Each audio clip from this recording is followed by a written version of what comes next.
The Wicked Winter Witch. One year, the Wicked Winter Witch decided to stop spring from coming on time and make winter the only season on Earth. She hid the sun behind dark clouds and covered the earth with heavy snow. So, one morning, the people from a small mountain village woke up and found their houses buried under the snow up to the roofs. They started digging tunnels from their own to the neighboring houses and gathered in small groups to decide what they could do. They finally decided that the best thing to do is to send someone on the highest mountain peak, where the good wizard Father Frost lived in his palace of ice, and ask him for help. But no one was willing to go on such a dangerous trip. "I am ready to go," an old man said, "but I'm afraid I'm too old and slow to reach the peak on time. If only I was 20 years younger." "Don't worry, grandfather, I will go," his little granddaughter said. She was an orphan, living in his home since her parents died.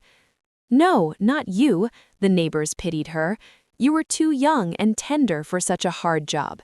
You don't even have a warm coat, no hat and scarf, not even woolen mittens." "I'm not afraid," the little girl said. "My feet are strong and I'm as fast as a mountain goat." "But you'll freeze up there with no shelter to hide from frost." "I will not," the girl said firmly. "I have a warm little heart, full of love for everyone. It will save me from the frost." "Go, my child," the old man said. "I know your good heart and I trust it."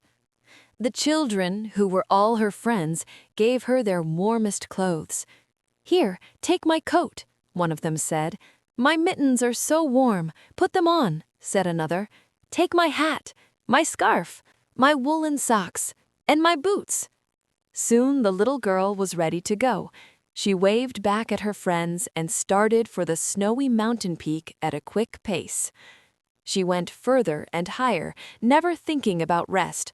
Soon she was able to see the glittering ice on top of the highest peak. All of a sudden, the whirlwinds woke up from their sleep and, noticing the little figure in the snow, became furious. "Who dares to trespass our property? Let's show her who we are," they screamed. "Let's blow at her so hard until she forgets where she's heading for."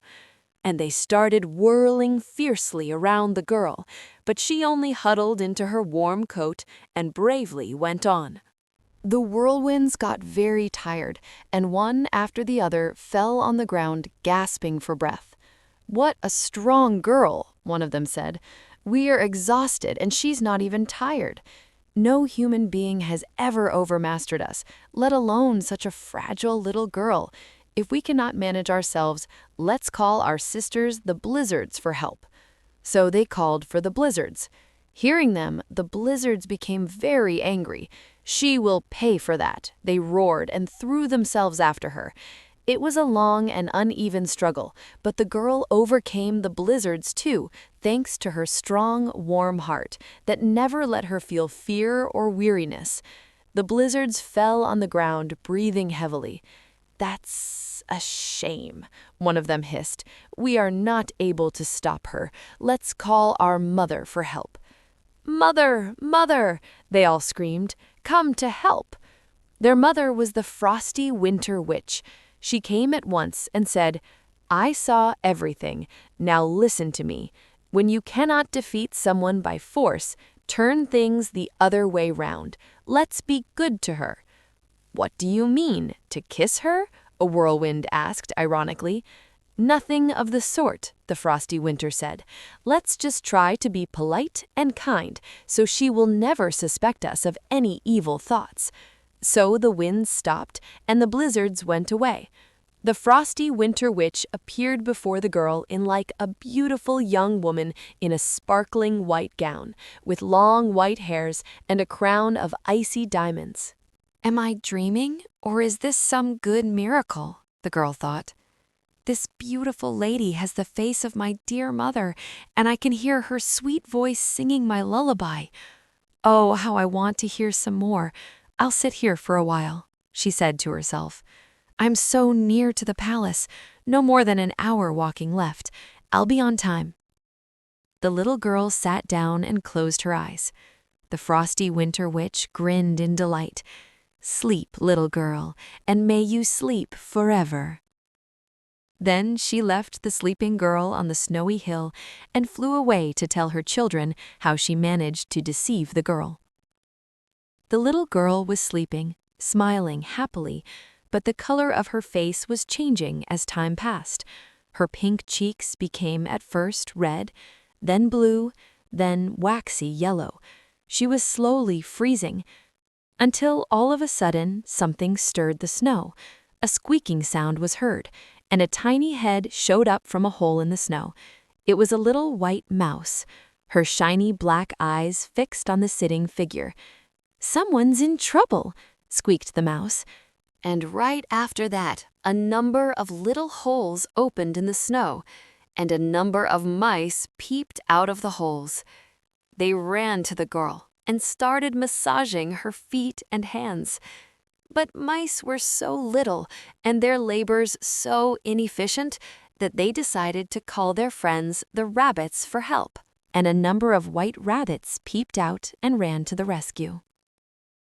From the snow-covered pine trees, a number of squirrels jumped down, and soon the girl was covered with white and brown fur all over. The little animals warmed her up with their own furry bodies. They were extremely happy to see her cheeks becoming pink again. Soon the girl opened her eyes. She thanked her new friends for saving her life and told them why she was here and where she was going. "We are coming with you," the animals cheered. "We also suffer very much from this never-ending winter." Flocking around the girl, the animals accompanied her to the ice palace. There they all knocked at the gate, but no one answered. What might have happened to Father Frost, the animals wondered. "Let's try to open the door. It's not locked." They opened the heavy gate, and the girl stepped in, followed by her friends. A glittering, icy corridor led them to a big crystal hall, and there, on a gorgeous throne of carved ice, Father Christmas was fast asleep, sitting on his icy throne, dressed in silver-embroidered clothes. Two squirrels jumped in his lap and tickled his face with their furry tails. A mighty sneezing sound made them all freeze with fear, but Father Christmas opened his blue eyes and smiled. "What are you doing here, little friends?" The girl told him everything. "You mean I have slept here while the wicked winter witch was trying to stop spring from coming throughout the whole winter?" Father Christmas asked, astonished. "I guess she decided to outsmart me and stay on Earth forever, but I will not let her. Thank you, little ones, for waking me up. Now I'll restore the natural order and give everyone what he deserves." Then he blew on his silver whistle, and in an instant all his subjects appeared in the big crystal hall.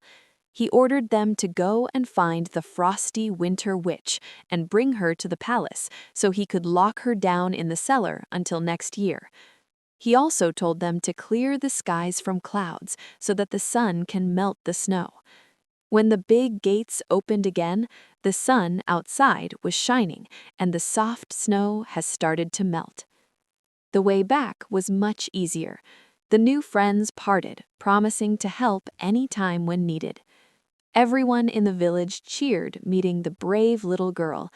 They were very happy to pick the first snowdrops and give them to her.